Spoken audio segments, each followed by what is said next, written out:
The Wilderness Act of 1964 was written by Zahniser of the Wilderness Society. It created the legal definition of wilderness in the United States, and protected 9.1 million acres of federal land, the result of a long effort to protect federal wilderness and to create a formal mechanism for designating wilderness. The Wilderness Act was signed into law by President Lyndon B. Johnson on September 3, 1964, after over 60 drafts and 8 years of work. The Wilderness Act is well known for its succinct and poetic definition of wilderness.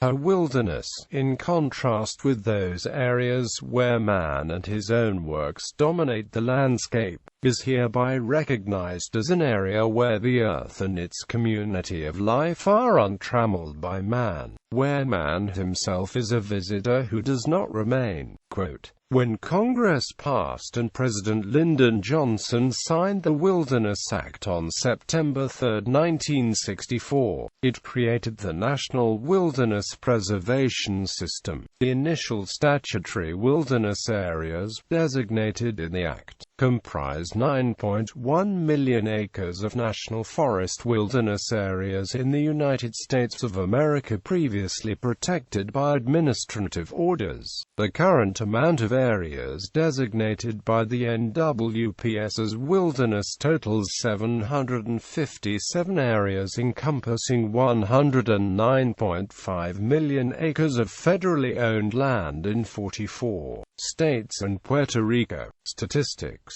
Today, the wilderness system comprises over 109 million acres involving federal lands administered by 4 agencies. Legal framework. Wilderness Act land is chosen from existing federal land and by determining which areas are considered to have the following criteria: minimal human imprint, opportunities for unconfined recreation, at least 5,000 acres, educational, scientific, or historical value. Additionally, areas considered as wilderness should have no enterprises within them or any motorized, mechanized devices. When Congress designates each wilderness area, it includes a very specific boundary line in statutory law. Once a wilderness area has been added to the system, its protection and boundary can only be altered by another act of Congress.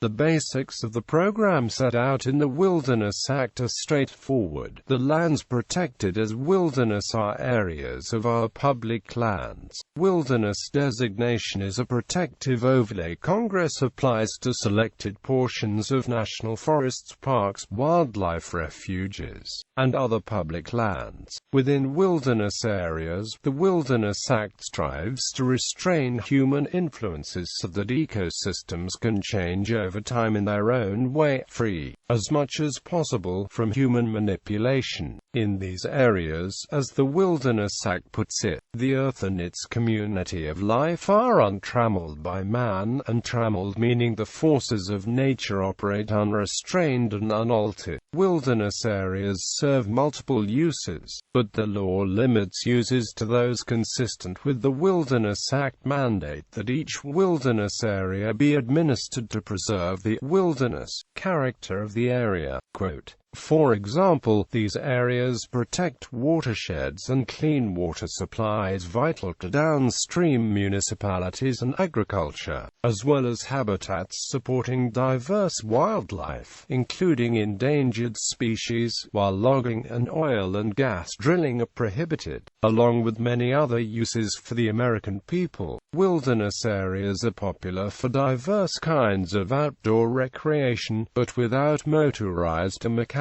vehicles or equipment. Scientific research is also allowed in wilderness areas, as long as it is non-invasive. The Wilderness Act was reinterpreted by the administration in 1986 to ban bicycles from wilderness areas, which led to the current vocal opposition from mountain bikers to the opening of new wilderness areas. The Wilderness Act allows certain uses which existed before the land became wilderness to be grandfathered in, permitting them to continue to take place although the area that was designated as wilderness typically would not concede such uses, specifically mining, grazing, water uses, or any other uses that don't significantly impact the majority of the area, can remain in some degree.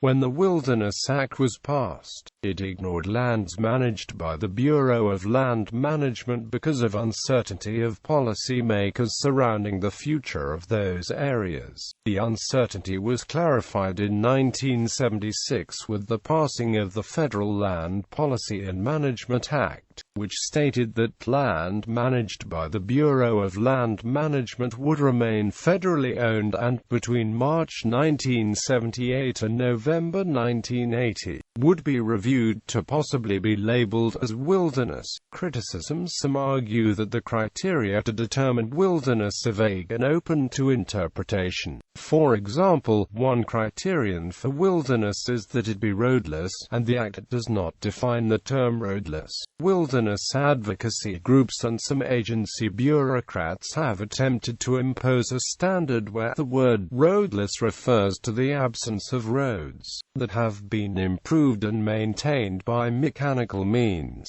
For more information, see Revised Statute 2477.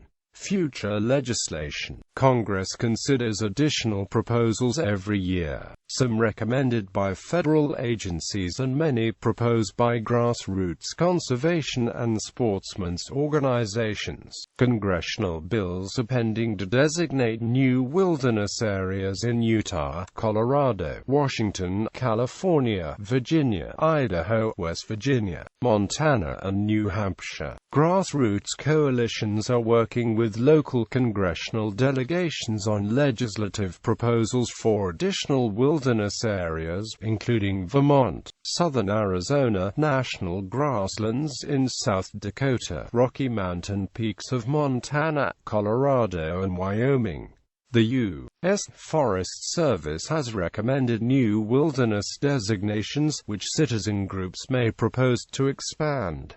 50th Anniversary of Wilderness Act. In 2014, America celebrated 50 years of wilderness, and Wilderness 50, a growing coalition of federal agencies, non-profit organizations, academic institutions, and other wilderness user groups has been created to document this historical commemoration honoring America's true American legacy of wilderness.